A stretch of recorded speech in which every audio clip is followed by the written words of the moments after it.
መቅደስ የእማሆይ ማየገነት ስልክ ሲጠፋባት ወደ ወንድሟ ደውላ ከገዳሙ መጥፋቷን ነገራትና መቅድዬ ይሄ ምነና ማለት ሰውን ጨካኝ ያደርጋል እንዴ? መሲኮ ምነና ብላ ከወጣች ጀምሮ የሌለባትን ጭከና መጣች። በተለይ ስትመለኩስ ደግሞ አውሬ ሆነችብን እኮ። እንደው መመነንና መመልኮስ እንደዚህ ጨካኝ የሚያደርግ ከሆነ ጠላቴ አይመንን አለ። መቅደስ በዋህ አነጋገሩ ሳቅ ብላ አዎ ወንድሜ፣ ምነና መንኩስና እንኳን በሰው በራሳቸው ጨካኞች እንዲሆኑ ያደርጋል አለች። እንዴት አልገባኝም አለ አነጋገሯ ግር ብሎት። ይኸውልህ ለምሳሌ አቡነ ተክለ ሃይማኖትን ተመልከት። በራሳቸው ፈርደውና ጨክነው ከቁመት የተነሳ እግራቸው ቢሰበር እንኳ ልረፍ ሳይሉ በአንድ እግራቸው 7 ዓመት ቆሙ። ቅድስት ክርስቶስ ሰምራን ውሰድ። 12 ዓመት የዓሣ መመላለሻ እስክትሆን ድረስ ባህር ውስጥ ቆመች። ቅዱስ ገብረ ክርስቶስ በአባቱ ቤት በአባቱ ባሮች ያ ሁሉ መከራ እየደረሰበት ጨክኖ 15 ዓመት ኖረ። ኧረ ስንቱን ልጥቀስልህ። እነዚህ ሁሉ መናንያንና መነኮሳት ያስጨከናቸው የፈጣሪያቸው ፍቅር ነው። ስለዚህ ምነና ምንኩስና እንኳን ወገንን ጥሎ ለመጥፋት ይቅርና የራስን ሰውነት አስጠልቶ እንዲህ ያለ ቆራጥ እርምጃ ያስወስዳቸዋል። ስለዚህ መሴ የጨከነችው ጠልታን ንቃን ሳይሆን እኛንና እግዚአብሔርን በአንድነት ማስተናገድ ስላልቻለች ነው። አንዱን የግድ መምረጥ ነበረባት። ፈጣሪዋን መርጣ ሄደች። በቃ ባለችበት በጸሎታ አትረሳንም። ጸሎቷም ጋሻ ሆኖ እንደሚጠብቀን እናምናለን። እሷ ድሮም በመንፈሳዊ ሕይወቷ ቆራጥ ነበረች፣ ዛሬም ቆረጠች። ይህ ያስመሰግናታል እንጂ ጨካኝ አያሰኛትም አለች። እሺ እሱ ይሁን፣ ግን ምነና ወይ ምንኩስና ሁለት አይነት ነው እንዴ አለ። እንዴት አለችው ጥያቄው ስላልገባት። መሲ እንዳልሽው ስታደርግ ያችኛዋ እማሆይ ገነት ይኸው ከእስር እንደተፈታ ጥጃ ይመስል ትዘላለች። ግን የሁለቱም ምነና ምንኩስና ነው የሚባለው? ይህ አልገባ ስላለኝ ነው አለ። አየህ መንግስት በብዙ ሺህ የሚቆጠሩ ወታደሮች አሉት። ከዚህ ሁሉ ውስጥ ግማሹ የተጣለበትን ያለበትን የመንግስት የሀገር አደራ በአግባቡ ይወጣል። ግማሹ የሀገርና የመንግስትን አደራ ወደኋላ ብሎ ለራሱ ጥቅም ይሯሯጣል። ግማሹ መሀል ሰፋሪ ሆኖ ሚናውን ሳይለይ በሞላበት እያጀበጀበ ይኖራል። ግን እነዚህ ሁሉ በመጀመሪያ ወደ ውትድርናው ሲመጡና ሰልጥነው የህዝብና የመንግስትን አደራ ሲቀበሉ የማሉት መሐላ አንድ አይነት ነው፣ ለአንድ ዓላማ ነው። እንደዚሁም ሁሉ ማንም ሰው ወደ ምነና ሲሄድ አንድ ዓላማ ይዞ ነው። ኋላ ግን እንደ ስጋ ድካምና ጥንካሬ ይለያያል እንጂ ምነናና ምንኩስና ሁለት አይነት አይደለም አለችው ባጭሩ። እሺ ታዲያ እግዚአብሔር ዝም ይላል? መንግስት እኮ ያጠፋን ይቀጣል። እሱ ግን ምን ነው ዝም ይላል? እነዚህ እኛ ምንም በማናውቀው ላይ ስትፎልልብንና መሲ ተወልዳ ባደገችበት ሀገር ላይ ስሟን ሲያጠፉ ለምን ዝም ብሎ ይመለከታል? አለ ምርር ብሎ። እሱ የእሱ ስራ ነው። መቅጣት መማር በእሱ እጅ ብቻ ነው ያለው። ለምን ብለን መውቀስ አንችልም። እሱ ለመቅጣትም ለመማርም ጊዜ ስላለው የእኛን ምክር አይፈልግም። በል ስለ መሲ አዲስ ነገር ስትሰማ በቶሎ ደውልልኝ፣ እኔም እደውልልሃለሁ። በተረፈ አንተ ተረጋጋ። መሲ የምታደርገውን የምታውቅ ልጅ ስለሆነች ምንም ክፉ ነገር አያገኛትም፣ ፈጣሪዋም ይጠብቃታልና ክፉ ያገኛታል ብለህ አትስጋ። ይልቅ አንተ ተረጋግተህ መላውን ቤተሰብ አረጋጋ። ባለቤትህንና ልጅህን ሰላም በልልኝ፣ ደህናውን ብላ ተሰናብታ ስልኩን ዘጋች። መቅደስ ስልኩን ከዘጋች በኋላ አንድ ነገር አስታውሳ መልሳ ደወለችና ሄሎ፣ ረስቸው። ኧረ እማሆይ ሴትና እማሆይ ምህረት ደግሞ የት ሄደው ነው? ስደውል የሉም ይሉኛል አለች። ለካ አልነገርኩሽም። ጓደኛችሁ አሁን ለተሾሙት መምህር እማሆይ ማየገነት ያገኘች የተበቀለች መስሏት የሆነ ያልሆነውን ብላ አስጠመደቻቸው። እነሱም የተወራባቸውን የሐሰት ወሬ አንቀበልም ከማለታቸውም በላይ የእማሆይ ወለተ ሚካኤልን መሾም አጥብቀው ተቃወሙ። ከዛ ብዙ ብጥብጥ ሆነ። ማህበሩ ለሁለት ተከፈለ። ግማሹ እነ እማሆይ እሴተን ሲደግፍ፣ ግማሹ የእሷና የመምህሩ ደጋፊ ሆነ። ነገሩ ገፍቶ ቤተ ክህነት ደረሰ። በመጨረሻም የቤተ ክህነት ሰዎች መጥተው ነገሩን ሁሉ ከሰሙ በኋላ መጀመሪያውኑ መምህሩ እዛው ቤተ ክህነት ሞልተዋቸው ስለነበር ግልጽ የሆነውን ነገር አጣመው ፈረዱባቸው። እነሱም ውሳኔውን ተቃውመውና ከእነሱ ጋር ከመኖር ብለው ገዳሙን ጥለው ወጥተው ደብረ ሊባኖስ ነው ገቡ። አባዬ የሰራው ቤት ስላለ እዛ ገቡ። እኛም የሚያስፈልጋቸውን ሁሉ እያደረግንላቸው ነው አለ። ይገርማል። ከእሷም አልፎ የሚወዷትንና የሚቀርቧትን ሁሉ ማሳደድ ጀመረች። ወይ ፈጣሪ! እስቲ ስትሄድ ስልኬን ስጣቸውና ይደውሉልኝ። ደግሞም በባንክ ትንሽ ገንዘብ እልክልሃለሁ፣ ስጥልኝ። በል ደህና ዋል፣ አዲስ ነገር ካለ ደውልልኝ ብላ ስልኩን ዘጋች። ወይ መሲ ገና ድሮ ተይ፣ አንድ ቀን ነው የምትጠብቅልሽ ስልሽ አልሰማ ብለሽ ዛሬ መከራዋንችን ላሉ ሁሉ ተረፈ። ወይኔ ብቻ ምን ያደርጋል፣ በገዛች ስተት ብለሽ ወጥመዷ ገባሽላት። እኔን የኔዋ አሁን የት ደርሰሽ የት ወድቀሽ ይሆን ብላ ስቅስቅ ብላ አልቅሳ፣ አሁን የት ብዬ ልፈልግሽ መስዬ፣ የደወልሽ ደህና ነኝ ብልሽ ከምታታልኝ ምን አለ እውነቱን ብትነግሪ ኖሮ ይህ ሁሉ ሳይመጣ መላ እንፈልግለት ነበር። አንቺ እኔን ላለማስጨነቅ መከራሽን ዋጥ አድርገሽ ለብቻሽ ተጋፈጥሽው። መሲ አንቺ ለሁሉ ሰው ትጨነቂያለሽ። አሁንስ ለአንቺ ማን ይጨነቅ? ተጨንቀንስ ከየት እናገኝሻለን መስዬ? እኔ በሞቀ ቤት ተቀምጬ አንቺ ይሄኔ ማረፊያ አጥተሽ ትንከራተቻለሽ። ወይኔ እህቴን የት ላግኝሽ? አንድ ቀን አይሻለሁ ብዬ ስጓጓ ጭራሽ ድምፅሽንም አጣሁኝ። ወይኔ ድለቢሷ እያለች መኝታ ቤቷን ዘግታ ስታለቅስ ዋለች። መቅደስ የማሄን ወንድም ለማረጋጋት ቆራጥ መስላ ያንን ትበል እንጂ እሷ ግን አልቻለችም። ባሏና ልጇ በሁኔታዋ ተደናግጠው የሆነችውን ቢጠይቋትም ምንም ብላ ማልቀሷን ቀጠለች። በተለይ ያንገበገባት ስትፈራው የነበረው ነገር በመሲ የዋህነት በመድረሱና እማሆይ ወለተ ሚካኤል እንደ ጥሩ ሰሪ ተደላድላ ተቀምጣ መሲ የዋህ አድራሿ እንኳ ሳይታወቅ ወጥቷ መቅረቷ ነበር። መቅደስን 3 ቀን ሙሉ ያንገበገባት እንደ ሐዘንተኛ ደረቷን እየመታች ስታለቅስ ስታነባ አልበላ አልጠጣ ብላ አስቸግራ ከሰነበተች በኋላ በስንት ልመና ተረጋጋች። አባ ከብረ ክርስቶስ ማኅበረ ሥላሴ ገዳም እንደደረሱ ወደ አበምኔቱ ሄደው የመጡበትን አስረድተው ጥንቱንም የኖሩበት ገዳም ስለሆነ ወዲያው ቤት ተሰጣቸው። አባ ከብረ ክርስቶስ ዕድሜያቸው የገፋ በመሆኑ ወጥተው ወርደው ማኅበሩን ማገልገል ስለማይችሉ በቤተ ክርስቲያን አገልግሎት በቅዳሴ በማስታኮት ያገለግላሉ። ከዛ ውጪ ከማንም ጋር በምንም ጉዳይ አይገናኙም። ከልብሳቸውም ከውስጥ ሰንሰለት ዙሪያ ወገባቸው ላይ ከሰውነታቸው ጥብቀው 4 ዙር ታጥቀው ባና ለብሰው ከላይ ለሰው ዓይን ከአቡጀዲ ወይም ነክረው ለብሰዋል። አንዳንዴ ገላቸውን የሚያሳርፉበት መኝታቸው ላይ ጠጠር ከስር አድርገው በላዩ ሰሌን ጣል አድርገውበት እዛ ላይ ነው ለትንሽ ሰዓታት የሚያርፉት። የሚጸልዩት ጉልበታቸው ድረስ ጉድጓድ ቆፍረው ከውስጥ ጠጠር አድርገው እዛ ውስጥ ቆመው ሲደክማቸው ግድግዳው እንዳይደገፉ በአጋም እሾህ ከስር እስከ ጣራው ሸፍነውታል። ራሳቸውን የሚገርፉበትንም የብረት ሰንሰለት አላቸው። አባ እንዲህ አድርገው ሌሊቱንና ቀኑን ሲጸልዩ፣ ሲያለቅሱ፣ ሲሰግዱ ይውላሉ። ለቤተ ክርስቲያን አገልግሎት ካልሆነ በቀር በራቸውን ዘግተው ከቤታቸው አይወጡም። ጓደኛቸው አባ ዘመድኩን ገዳሙ ሲደርሱ ቀድሞም የኖሩበት ገዳም ስለነበር በክብር ተቀበሏቸው።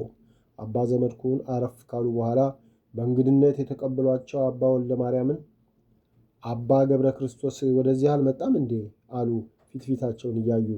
እንዴ መምጣት ያለ መምጣታቸውን ሳታረጋግጡ ነው እንዴ የመጡት አሉ በመገረም። የት አግኝቸው ነው የማረጋግጠው? መሄዱን ያወቅኩት ሀገር ጥሎ ከወጣ በኋላ ነው አሉ። እንዴት? ምን ሆነው ነው ሀገር ጥለው ከወጡ? ከሰው ወይ ከባለሥልጣኖች ተጣሉ አሉ። ማ እሱ ነው ሰውን አስቀይመው የሚጣላው? እረ ምንም ጸብ የለም፣ እንደው ምን እንዳነሳሳው እንጃ ብቻ ጠፋ። ግን እውነት ወደዚህ አልመጣም አሉ። እንዴ ልትፈልጓቸው ነው እንዴ የመጡት አሉ። ታዲያ ክብረ በዓል የለ እሱም ፍለጋ ነው እንጂ አመጣጤ፣ መቼም ከዚህ ገዳም በቀር የቀረኝ የለም አሉ በሐዘን። ለምን ይፈልጓቸዋል? ምን ጥፋት አለባቸው? መቼም መነኩሴ እንኳን እንደሳቸው በመንፈሳዊ ሕይወት የበለጸጉ ቀርቶ እንደኔ አይነት መናኝም ከገዳም ወደ ገዳም ሄደ ተብሎ አይፈለግም አሉ። አባ ዘመድኩን ለፍለጋ መጣሁ ማለታቸው እየገረማቸው፣ ታዲያ ደህና ከተቀመጠበት በሰላም ከሚኖርበት ቦታ ድንገት ብድግ ብሎ ሲጠፋ ለምን አይፈለግ? የት እንደወደቀ የት እንደደረሰ ማወቅ የለብኝም አሉ። እንዴት እንዲህ ይላል ብለው በትዝብት እያዩአቸው፣ አባቴ መቼም እኔ ከእርሶ ባላውቅም መንፈሳዊ ሰው ለነፍሱ እርካታን ለማግኘት በትሩፋት ለመጋደል ሲል በሰላምም በጸሎትም የሚኖርበትን ኑሮ ጥሎ መሰደዱ ከጥንት ያለ ነው። እርሱ ያዩት በሰላም መኖራቸውን ይሆናል። እሳቸው ግን ያ ኑሮ ለመንፈሳዊ ሕይወታቸው አላረካቸውም ይሆናል። ስለዚህ እንደ ልባቸው የነፍሳቸውን እርካታ ፍለጋ ተሰደዱ። ታዲያ ለምን ይፈለጋሉ? ለነገሩ የልብ ወዳጅ ማድረግ ያለበትን ስላደረጉ ይመሰገናሉ አሉ። ምስጋናውን ይተውትና አለ የለም በስላሴዎች እውነቱን ብቻ ንገሩኝ። ነፍሴ ተጨንቃለች። ለእኔ እሱ ሕይወቴ ነው። እሱን አጥቼ መውደቂያውን ሳላውቅ መኖር አቅቶኛልና እውነቱን ብቻ ንገሩኝ አሉ። አባቴ መንፈስ ቅዱስ እየመራን ያመጣሁት አሉ። እዚህ ናቸው፣ ግን አሁን ሊያገኟቸው አይችሉም አሉ። አባ ዘመድኩን ከተቀመጡበት ዘለው ተነሱና ተመስገን ተመስገን፣ ሕይወቱ አለ ተመስገን ብለው ለመሆኑ አሁን ላገኘው አልችለው ለምን ነው አሉ በስጋት። አይ የጸሎት ሰዓት ነው ብዬ ነው። ደግሞ እሳቸው ወደ ቤተ ክርስቲያን ሲወጡ በቀር ማንም ሰው ቤታቸው ሄደው አያናግራቸውም አሉ። ግድ የለም የዛሬ ጸሎቱ ይቀር፣ መኖሩን ሰምቼማ እሱ እስኪወጣ አልጠብቅም። ያለበት ቤት ብቻ ንገሩኝ አሉ እየተቆነጠነጡ። ካላዘኑቦት ይሁን። የአባ ሀብተ ጊዮርጊስን ቤት ያውቁት የለ? እሱ ፊት ለፊት ያለው ጎጆ ውስጥ ናቸው። ሳያስደነግጡ ቀስ ብለው ያናግሯቸው አሉ። አባ ዘመድኩን እየበረሩ በሩ ላይ ሲደርሱ ፈሩ። ቆም ብለው ከውስጥ አባ ሲጸልዩ ድምፃቸውን ሰሙ። ሰውነታቸው ተበረከረከ። ለቅሶ ለቅሶ አላቸው። ልግባ ልቅር ብለው አመነቱ። በኋላ ግን ደፈር ብለው አጨበጨቡ። አባ ገብረ ክርስቶስ ደነገጡ። እስከ ዛሬ እንዲህ ያለ ነገር አላጋጠማቸውም። ሰይጣን ነው ብለው አማተቡና ጆሮአቸውን ወደ ውጭ ጣል አድርገው አዳመጡ። አሁንም ጭብጨባና የሚል ድምፅ ሰሙ። አሁንም አማትበው ዝም አሉ። አባ ዘመድኩን ዝቅ ባለ ድምፅ አባ እኔ ዘመድኩን ነኝ፣ እባክህ አናግረኝ አሉ በመለማመጥ እንባ እየተናነቃቸው። አባ ገብረ ክርስቶስ የጓደኛቸውን ድምፅ ሲሰሙ ደነገጡ። እዚህ እንዳለሁ ማን ነግሮት መጣ? እኔ ለማንም አልተነፈሱ አሉና የለም የእሱን ድምፅ አስመስሎ የሚያሾፍብኝ ሰይጣን ነው ብለው ወደ በሩ እያማተቡ አንተ ከይሲ ከበሬ ወጊድ ፈጣሪ ገስጽህ አሉ። አባ እኔ አባ ዘመድኩን ነኝ፣ እባክህ ወንድሜ አናግረኝ። አንተን ለማግኘት ብዙ ተንከራትቻለሁ። አሁን ፈጣሪ በቃ ብሎ ያለህበት አደረሰኝ። እባክህ በስሉስ ቅዱስ ይሁንብህ ወንድሜ አናግረኝ አሉ እንባቸውን እያወረዱ። አባ ገብረ ክርስቶስ ቀስ ብለው ከጉድጓዳቸው ወጡና በበሩ ቀዳዳ ውጭ ሲመለከቱ ሰይጣን ሳይሆን አባ ዘመድኩን መሆናቸውን አረጋገጡ። አቡነ ዘበሰማያት ደግሞ በሩን ከፈቱ። አባ ዘመድኩን ያዩትን ማመን አቃታቸው። በዚህ በአጭር ጊዜ ውስጥ እንደዚህ ተጎሳቁለው ከሰውነት ጎዳና ወጥተው አጽማቸው ብቻ ቀርቶ ሲያዩ ቅስማቸው ስብር አለ። እየተንገዳገዱ እግራቸው ላይ ወድቀው ወይኔ ለእኔ ወዮታ አለብኝ ወንድሜ፣ አንተ ሆነህ እንደዚህ ሆንከው አሉ እግራቸው ላይ እየተንከባለሉና እንባቸውን እንደ ውሃ እየረጩ። አባ ገብረ ክርስቶስ ኧረ እባክህ ወንድሜ ከእግሬ ተነስልኝ፣ ምን ነው ምን በድዬህ ነው ይህን ግፍ የምታደርግብኝ? ኧረ በፈጣሪ ይሁንብህ ተነስልኝ ብለው በስንት ትግል ከእግራቸው አንስተው ተቃቅፈው ትንሽ ከተላቀሱ በኋላ ምን ነው ወዳጄ፣ እኔ ኃጢአተኛ ወንጀለኛ ወንድምህን ለመፈለግ ይህን ያህል ለፋህ አሉ። የጓደኛቸው እሳቸውን ለማግኘት መልፋት አሳዝኗቸው እንኳን ጠፋ ብዬ መቀመጥ ነበረብኝ።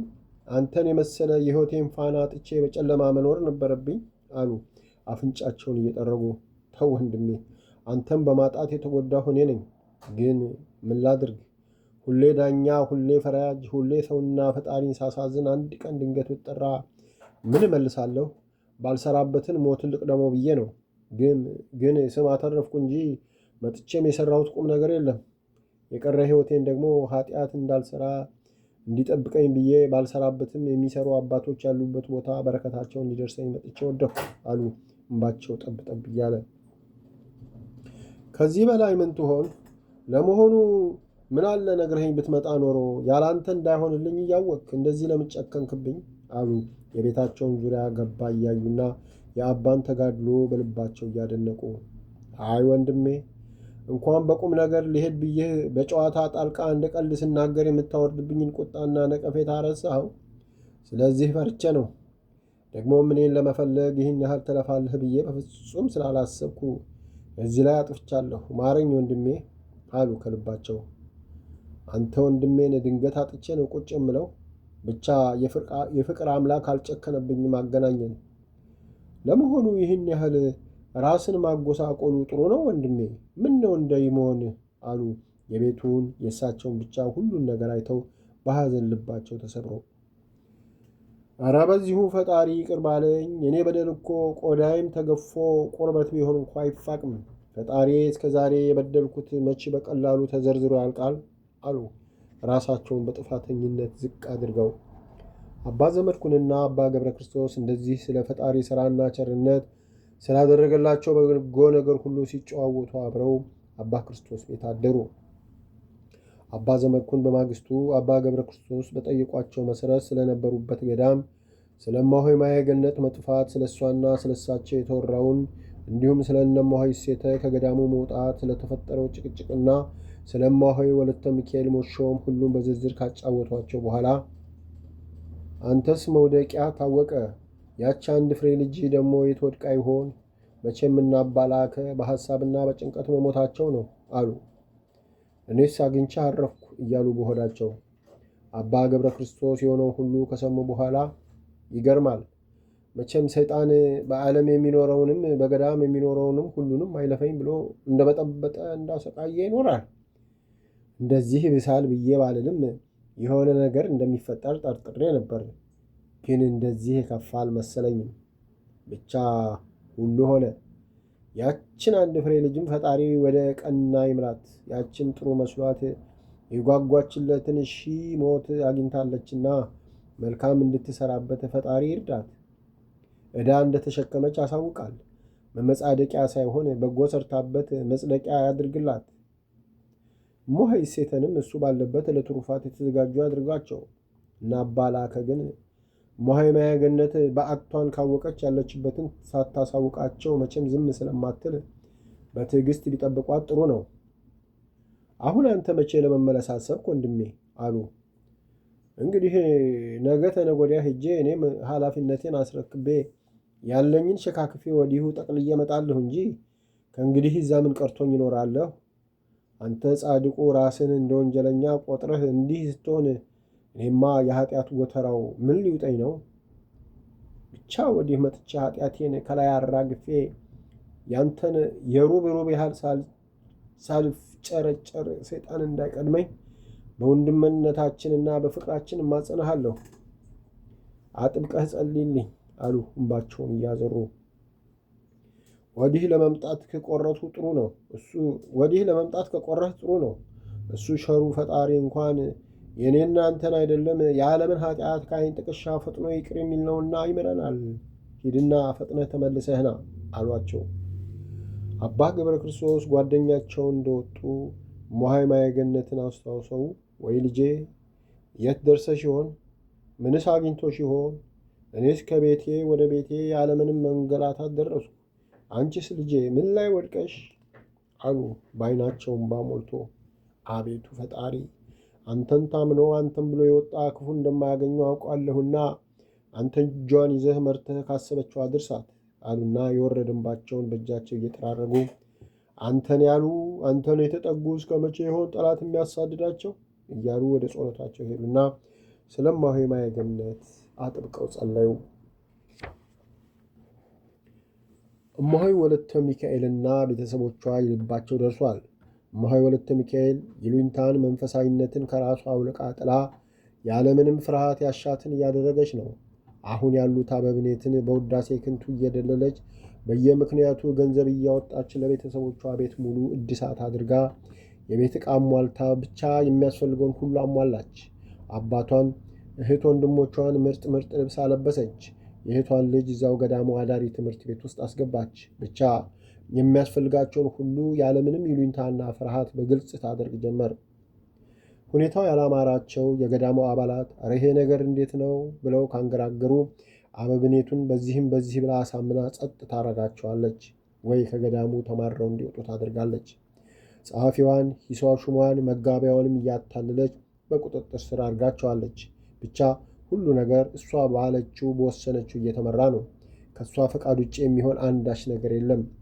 ቀደም ብለው በገዳሙ ውስጥ ይኖሩ የነበሩት ሁኔታው ሁሉ ስላላማራቸውና የእሷ ማካሄድ ልክ ያለመሆኑን ተረድተውና ለማስተካከል ከአቅማቸው ውጭ ሆኖባቸው ገዳሙን እየለቀቁ ወደ ሌላ ገዳማት ነጎዱ። ላለመሄድ የወሰኑም የእሷን ሥራ ሳይወዱ በግድ አሜን ብለው ተቀበሉ። እማሆይ ወለተ ሚካኤል ሁሉ ነገር እንደ ሐሳቧ ቀና ሆነላት። የማሆይ ወለተ ሚካኤል ቤተሰቦች ልክ ሰርተው ለፍተው ያገኙ ይመስል በሰፈሩ ሰው ተኩራሩ። የሰፈሩ ሰው አረ ጎበዝ፣ እነዚህ ሰዎች እንዲህ ቀና ቀና ብለው ምድር አልበቃ ያላቸው ምን ያገኙ ይባባላሉ። ግማሹ ለካ ገዳም መግባት ሀብታም ያደርጋል፣ እኛ ገዳም የሚገባ ለድህነት ይመስለን ነበር፣ ለካ ሀብት ለመሰብሰብ ነው ይላል። ግማሹ መነኩሴዋ ገዳሙን ትታ እዚህ ገባች እንዴ? ጠዋት ማታ የምናያት እዚህ ነው። አሁንማ ስትመጣ አሸክማ የምትመጣው ዕቃ ለጉድ ነው ይላል። ይሄ ምን ይደንቃል? የእህቷንም ልጅ እዛው አባት እናት የሌላት ናት ብላ አስገብታታለች እኮ። ምን መላው ቤተሰብ እዛው አይደለ እንዴ ያለው ይላሉ። ኧረ ጉድ! እኔ ምናቸውም አላማረኝ። ይሄ ነገር ከገዳሙ እየተዘረፈ መሆን አለበት እንጂ አንድ መነኩሴ ይህን ሁሉ ኬት ያመጣል? እንጃ። እነዚህ ሰዎች መካሪ አጥተዋል ይላሉ በስጋት።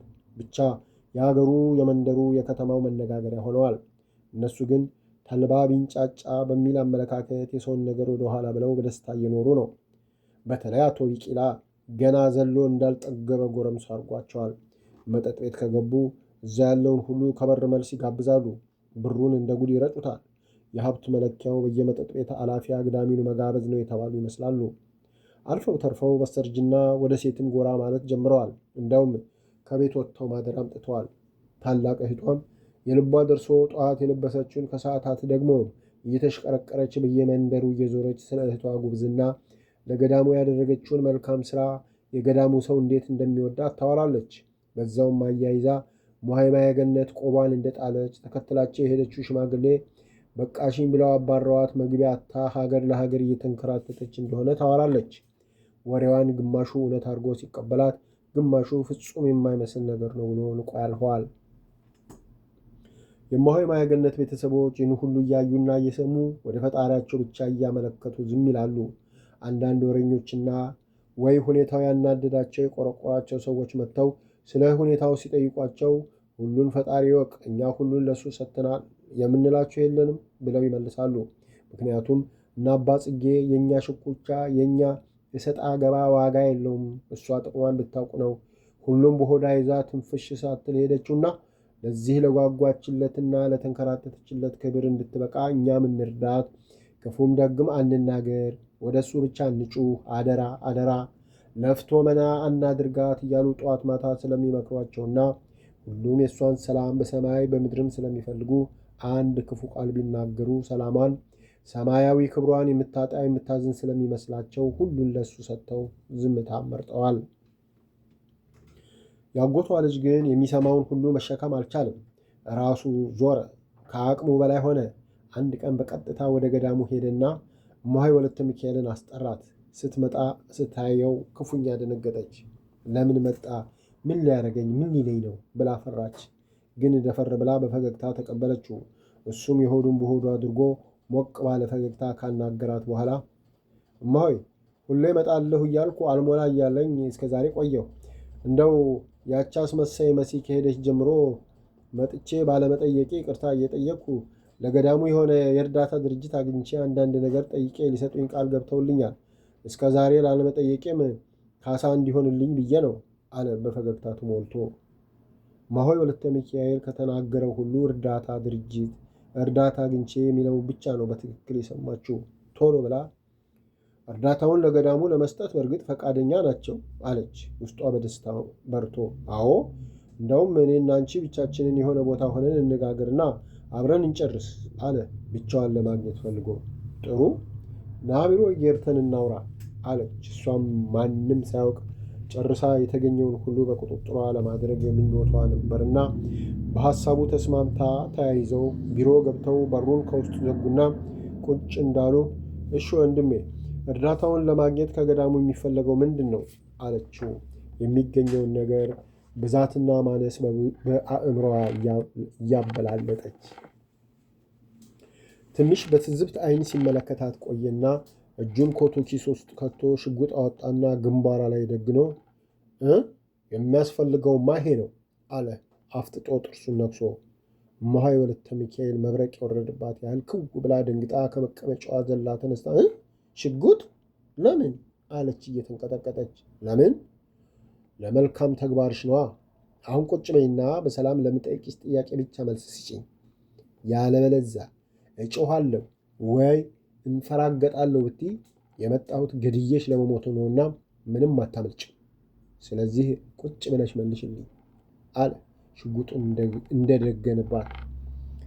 እሺ አትግደለኝ፣ የምትለኝ ሁሉ አደርጋለሁ፣ ብቻ አትግደለኝ አለች እየተንቀጠቀጠችና ላቧ እየተንጠባጠበ። ኧረ ሞት ትፈሪያለሽ እንዴ? መነኩሴ ሞት ይፈራል? ያውም አንቺን የመሰለ ሐቀኛ መነኩሴ።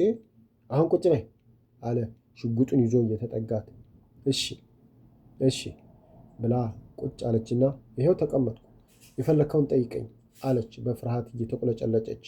ጥሩ ግን ሁሉን ስለማውቅ ብትዋሽኝ አንቺን አያድርገኝ። እውነቱን ከተናገርሽ ግን አትሞችም።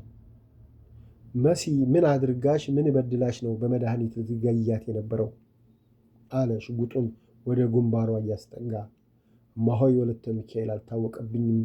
ሁሉ ነገር እንዳይታወቅ አድርጌያለሁ ያለችው ነገር እንዳልተሳካ ስታውቅ በውስጧ ሐሞቷ ፈሰሰ። የመኖሬ ነገር አበቃ አለች። ፍጹም ተስፋ ቆረጠችና እኔ ለመሲ በፍጹም አላረኩም አለች አልሞት ባይ ተጋዳይ ሆና። አበበ የያዘውን ሽጉጥ አዙሮ በሰደፉ ግንባሯን መታትና የኔ እህት በዛውም ንስሐ ይሆንልሻልና እውነቱን ንገሪኝ።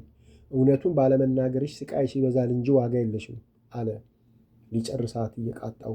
እማሆይ ወለተ ሚካኤል ከተቀመጠችበት ተስፈንጥራ መሬት ወረደች። ሰማይና ምድሩ ዞረባት። እንደምንም እየታከከች ቀና ብላ ወንበሯ ላይ ቁጭ አለች። ጭካኔውን አይታ እንደማይለቃ ስላረጋገጠች እውነቱን ነው፣ መሞቴ ካልቀረ በዛውም ንስሐ ነው፣ ልንገረውና ልሙት። እድሜ ለእህቴና ለአባቴ ገፍተው እዚያ አድርሰውኛል። እስቲ አሁን ስጋዬን ወስደው ይብሉት። ደግሞም ሁሉን ከነገርኩት በኋላ ሲገለኝ ስጋዬን እንዳይቀበር አባቴና እህቴ ወስደው ቀቅለው ይብሉት ብዬ እንድጽፍላቸው ጠይቄው ጽፌላቸው ሞታለሁ። አዎ የቀራቸው እሱ ነበር፣ ወስደው ይብሉት አለችና እሺ ወንድሜ አትምታ፣ ነግሬህ እስክጨርስ ምንም አታድርግ፣ ታገሰኝ፣ ከዛ በኋላ ያሻህን ታረጋለህ አለችውና ኑዛዜዋን ጀመረች። ይኸውልህ ዛሬ እዚህ ውርደት ውስጥና ምድራዊ ሲኦል ውስጥ የከተቱኝ አባቴ፣ እህቴ፣ አብሬያቸው ስኖር ቀንደኛ ጠላቶቼ ነበሩ። በጠቅላላው ቤተሰቤ ለእኔ ፍቅር ባይኖረውም የእነሱ ይከፋ ነበር። ትንሽ እናቴ ነበረች የምታቀርበኝ። ታዲያ ተምሬ ኖሬ ለዚህ የበቃሁት በመሲ ነው። በዚህ ዓለም ብቸኛ አለኝታዬ እሷ ብቻ ነች። አባቷን እናቷን ለምና ከምታለብሰኝ ሌላ እስክሪብቶ፣ እርሳስ፣ ደብተር የእሷ ዕዳ ነበር። ብቻ ከእርሷ ይልቅ እኔን ለማልበስ ለማስደሰት የማትፈነቅለው ድንጋይ የለም ነበር። አብረንም ገዳም ከገባን ጀምሮ ሁሌ እኔ ሳጠፋ እሷ ስትመልሰኝ ነው። ቤተሰቦቿም ከድሮ በበለጠ ገዳም ከገባን በኋላ ከእሷ ፍጹም ለይተውኝ አያውቁም። ግን እድል ሆኖ ይሆን የሰይጣን ፈተና ባላውቀውም መሲ ምንም ብታረግልኝ፣ ምንም ወርቅ ብታለብሰኝ፣ እሷ ስትመሰገን ሰው በጥሩ ሲያነሳት አልወድም። ሰውነቴ ይቀያየራል። ሁሉ ሰው እኔም ብቻ ቢያሞካሸኝ እወዳለሁ። ይህን ደግሞ አላገኘውም። እኔ ለማግኘት የምመኘውን እሷ በተገላቢጦች ስታገኘው ርር ክስል እላለሁ። ግን ልናደድ ልብሰለስል እንጂ ክፉ ላረግባት አስቤ አላውቅም ነበር። ገዳም ገብተን ከቤተሰብ እስክንገናኝ ጥሩ ኑሮ እንኖር ነበር። ከቤተሰብ ከተገናኘን በኋላ ነገሮች ሁሉ ተለዋወጡ። ያቺ እንደ ጎኗ ቅማል ጠምዳኝ የመግቢያ መውጫ ስታሳጣኝ የነበረች እህቴ ቅዱስ ሆና ቀረበችኝ። አጣን ነጣን እርጅኝ አለችኝ። በቃ ስጋ ደካማ ነውና አሳዝኑኝ። የሆነውን ሁሉ አድርጌ ልረዳቸው ወሰንኩ። መሲ በዚህ ውሳኔ አልተስማማችም። መከረችኝ፣ ግን ልሰማት አልቻልኩም። እህቴ ከኔ አልፎ እሷን እንድትረዳት ፈለገች። እንደማይሆን ነገርኳት። ነገሩ ከእሷ አልፎ አባቷን አስቆጣው። አባቴ አንዴ ሰውን ከጠመደ አፈር ካላገባ አይለቅምና ነገሩ እየከረረ ወደ መጥፎ ደረጃ ደረሰ። ይባስ ብሎ የመሲ ቤተሰቦች ለገዳሙ የሚያደርጉትን በጎ አድራጎት ሁሉ ሆን ተብሎ የእነሱን ሀብታምነት የእኛን ድህነት ለማጋለጥ የተደረገ መሰለን። እንደገና ተሾመች። እንደገና በቴሌቪዥን ታየች። በቃ የሞትን መሰለን። በተለይ አባቴና እህቴ ባሱ። በቃ ከዛ በኋላ መሲ ትሙት ብለን ፈረድንባት ስትል አይኑን አጉረጥርጦ እና በመድኃኒት ግዳያት አሉሽ? እሺ ብለሽ ጋትሻት አለ እየተቁነጠነጠና ሲጥል ያደርጋት እየቃጣው። እማሆይ ወለተ ሚካኤል ሁኔታውን አይታ ፈራች። ግን ይህን መፍራት ፊት ነበር። አሁን ከበሰበሱ በኋላ ዝናብ ይፈራል። አሁን ፈራሁ አልፈራሁ ሞት አይቀርልኝ፣ ምን ያልፈሰፍሰኛል አለችና በልቧ አዎ ጨክኜ ሞከርኩ፣ ግን አልተሳካም። ዳነች አለች። እሺ ከዛስ ምን ተደረገ? አለ ሰውነቱ በንዴት ነዶ። አባቴ ተቆጣ። ድጋሚ እንድሰጣት ከማስጠንቀቂያ ጋር ሰጠኝ። እሱም አልሆነ። የመጨረሻ ማስጠንቀቂያ ሰጠኝ። እኔም ከሱ ቁጣ ለመዳን የቻልኩትን ሁሉ አደረግኩ። ያችን ልጅ አሳምኜ ሁሉን ለማድረግ ጨርሼ ሳለ በመሃሉ መሲ ጠፋች። እንኳን ጠፋች፣ ብትኖር ኖሮ የእኔ መከራ እንኳ ባይሳካ አባቴ እኔንም እሷንም ያጠፋን ነበር አለች። ምን? ለምንድን ነው ደግሞ አንቺ የምትሞችው?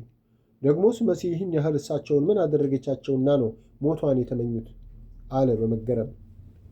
አባቴ ይሁን ያለው መሆን አለበት። በቃ እሱ ያለው ነገር አንዲት ነጥብ ከተዛባች እናቱንም አይምርም። ስለዚህ እኔ የሰጠኝን መድኃኒት እሱ እንዳለኝ ባለማድረጌ እሷ እንዳትሞት ፈልጌ የማሾፍበት ወይም የማታልለው መስሎ ስለታየው ያለ ርኅራኄ ይገለኝ ነበር።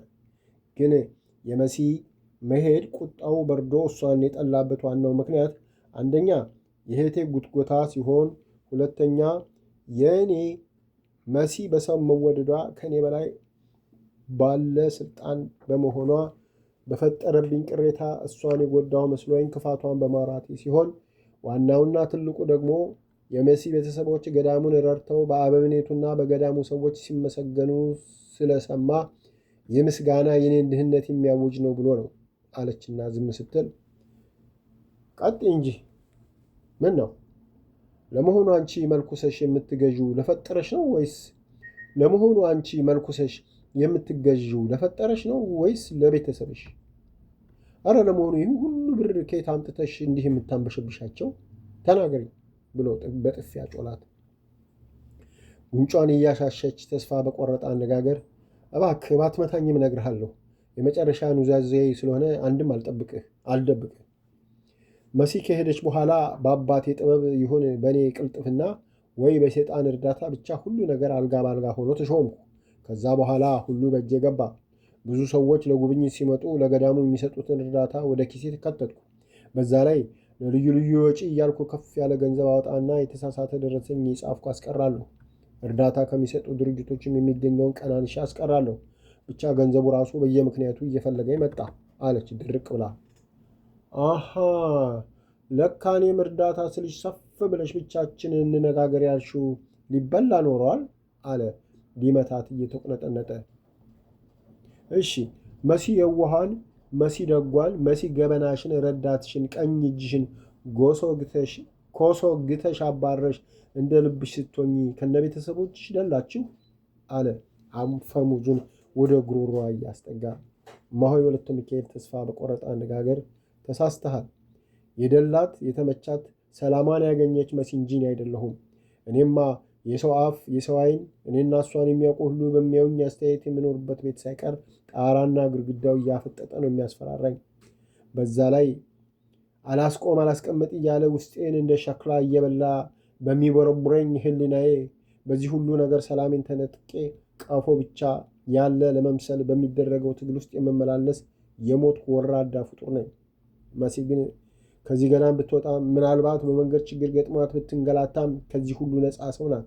ሰላም አላት። የህሊና ወቀሳ፣ የሰው ግልምጫ፣ የትልቁ የትንሹ ዓይን አይበላትም። ማንም ሰው ባገኘው አጋጣሚ አይተቻትም። ከዛሬ ነገ ጉዴ ፈላ ብላ አትጨነቅም፣ አትሸማቀቅም። ስትወጣ ስትገባ ወደኋላ አትገላመጥም። በነፃነት ትራመዳለች። ከዛሬ ነገ ምን ይገጥመኝ፣ ምን እሰማ፣ ምን ይደርስብኝ ይሆን ብላ አትሸማቀቅም።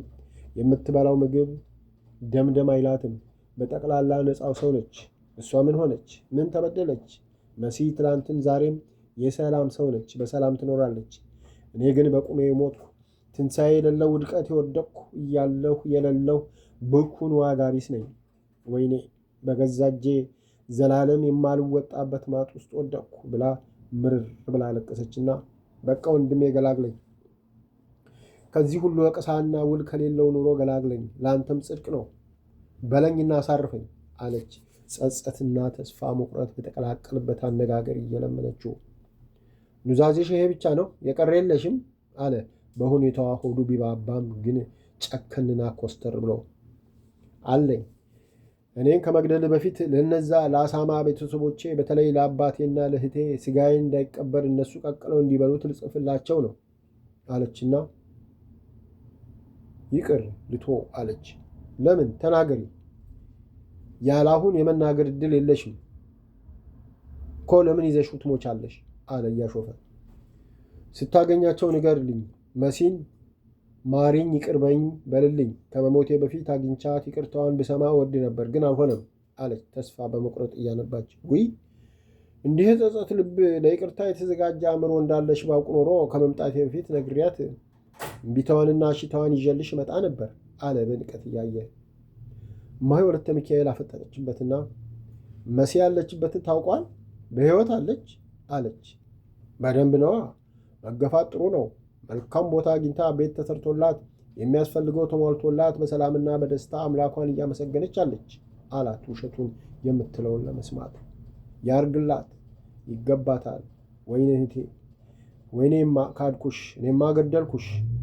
እባክሽ የዛሬን እለፊኝና አንዴ ከእሷ ጋር አገናኝተኸኝ ይቅርታዋን ካገኘው በኋላ ፊቷ ግደለኝ አለችው መንታ መንታ እንባዋን እያወረደችና እየተለማመጠችው።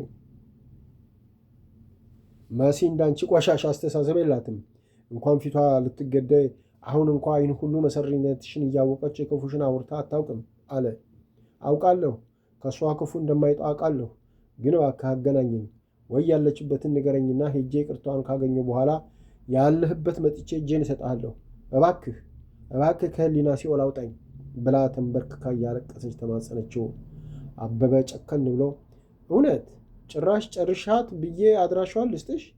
ሳምርሽ ይቅር፣ ይልቅ ይሄ ያዞንባሽን ባምባቱን ተይና ተነስተሽ የነበርሽበት ተቀመጭ አለ በትእዛዝ። እማሆይ ወለተ ሚካኤል ከእሷ የባሰ ጨካኝና ርኅራኄ ያልፈጠርበት መሆኑን አይታ ጨከን አለችና እሺ በቃ ግደለኝ፣ ምንም የቀረኝ የለም፣ በቃ ተኩስ አለች በድፍረት። አበበ እየሳቀ እባክሽ ማን ላንቺ ጥይቱን ያጠፋል? አልገልሽም አለ። እማሆይ ወለተ ሚካኤልን ስትሰማ አውሬ ሆነች። ትገለኛለህ ብዬ ይህን ሁሉ ሚስጥሬን ዘግዝኬ ጥለኝ ልትሄድ? አይደረግም። እንዳልክ ግደለኝ፣ ያለበለዚያ ጮኸ አዚስ አለው። ያኔ ከነ ጥይት ወኒ ትበሰብሳታለህ አለችው በሁለት እጇ ወገቧን ይዛና ዘላ ልትከመርበት እየቃጣት። አበበ እየሳቀ ከኪሱ ካሴት ታወጣና ጮሆሽ ሞክሪኝ፣ ይኸውልሽ ያልሹን ሁሉ ቀድቻለሁ። ያኔ ወህኒ የሚወርደው የሀገር መሳቂያ የሚሆነው ይታያል አለ። እማሆይ ወለተ ሚካኤል ውሃ ውስጥ እንደገባ ወረቀት ኩምሽሽ አለችና እሺ በቃ በምትወደው ሁሉ ልለምንህ፣ ግደለኝ፣ ገላግለኝ አለች እየተንሰቀሰቀች። ማን አንቺን ገሎ ይኮንናል? ደግሞም ህሊናው የገደለውን የገደለ ገዳይ አይባልምና አልገልሽም፣ እንዲሁ በቁምሽ እንዳለሽ ሙቺ። አዎ የመሲን ጥቃት የምወጣው በጥይት ገድዬሽ ሳይሆን በቁምሽ ገድዬሽ ነው። ስለዚህ አልገልሽም። ግን አንድ ነገር ልንገርሽ፣ አባትሽንና እህትሽን የመሲን ስም ከእንግዲህ እንዳያነሱ፣ ይሄ በማጭበርበርና በብዙሃኑ ስም በተሰበሰበ ገንዘብ የጠገበ ልባቸውን እንዲያሳርፉ ንገሪያቸው። ያለበለዛ ከአሁን በኋላ አንቺም ሆንሽ እነሱ የመሲን ስም በክፉ ብታነሱ፣ ስለ እሷ እንኳን ክፉ ደግ ስትናገሩ ብሰማ ወያሉ ቢባል ይህን በጋዜጣ በሬዲዮ አስነግሬ ከነዘር ማንዘርሽ የሀገር መሳቅ የሆናችሁ ከርቸሌ ተበሰብሳላችሁ። አሁን በኋላ የሚፋረዳችሁ እኛ ሳንሆን ገዳሙ፣ ህዝቡ፣ መንግስት ነው። ይሄ በትዕቢትና በቅናት ያበጠ ልባችሁን ያስተነፍሱላችኋል። ከዚህ በተረፈ አርፋችሁ ከተቀመጣችሁ ሚስጥሩ በእኔና በአንቺ የተጠበቀ ነው። መሲን ለበደልሻት የህሊናሽ ቅጣት ይበቃሻል። ቻው። ከቃሌ የወጣችሁ ቀን በተመሳሳይ ፕሮግራም በአደባባይ እንገናኛለን አለና ሽጉጡን ኪሱ ከቶ በሩን ከፍቶ ወጥቶ ሄደ። እማሆይ ወለተ ሚካኤል እሱ ከወጣ በኋላ ለረጅም ጊዜ አፏን ይዛ ፈዛ ከቆመችበት ነቅነቅ አለችና ጠረጴዛው ላይ ተደፍታ የጸጸት፣ የቁጭ ተስፋ፣ የመቁረጥ እንባ አነባች። ስታለቅስ ቆይታ በሁለት እጆቿ መዳፍ ጉንጯን ይዛ በሐሳብ ጭልጥ አለችና አዎ ይገባኛል፣ የመሲ ግፍ ገና ይጠብቀኛል። ከሃዲ መቼም ቢሆን አይደለውም። ዋ ገና ሐሳርሽ ብዙ ነው እማሆይ ዘርቱን አለች ራሷን። አሁን ለአባቴስ ሆነ ለእህቴ ምን ብዬ ነው የምለው? አንዴ ፈትቼ ለቅቄያቸው ከእንግዲህ ምን አፋለኝ? ቆራጧ መሲ ለቤተሰቦቿ ፊት ስለማትሰጣቸው አይደል የሚያከብሯት የሚንከባከቧት፣ ከቃሉ የማይወጡት በሁሉ ነገር ልጓሙን ጠበቅ ስለምታደርገው አይደል? ታዲያ እኔ አንዴ በሬን ከፍቼ ካስገባው በኋላ ውጡ ብል ማን ይሰማኛል? አሁን ማን ይሙት አባቴ ይህን ብለው ወዲያው እንኳን እንደሚገለኝ ጥርጥር የለውም። እህቴ እንኳን አፏን ከመክፈት ያለፈ ምንም አታመጣ አለችና ታዲያ ምን ይሻለኛል? የትኛው ዘመዴን የቱ ወዳጄን ላኩባቸው? ለማን አቤት ልበል? ከሰው ጋር እየኖርኩ ሰው የሌለኝ ነኝ አለችና ምርር ብላ አልቅሳ እንግዲህ አንዴ አታለለኝ፣ ምን ማድረግ አልችልም። እኔ ካሁን በኋላ ምንም አልተነፍስ። እነሱን ግን ተውም አትተውም አልል። በእነሱ ምክንያት እንደፎከረውን ቢያደርግ ያሻው ይምጣ። ምን በአደባባይ አልወጣም እንጂ ዛሬስ ምን ስም አለን? ሰው አፉን አውጥቶ አይናገር እንጂ በዓይኑ በአመለካከቱ እኛን ሲያይ በሚያሳየው ሁኔታ ሁሉ በደለኞች፣ ኃጢአተኞች መሆናችን እየነገሩን ነው።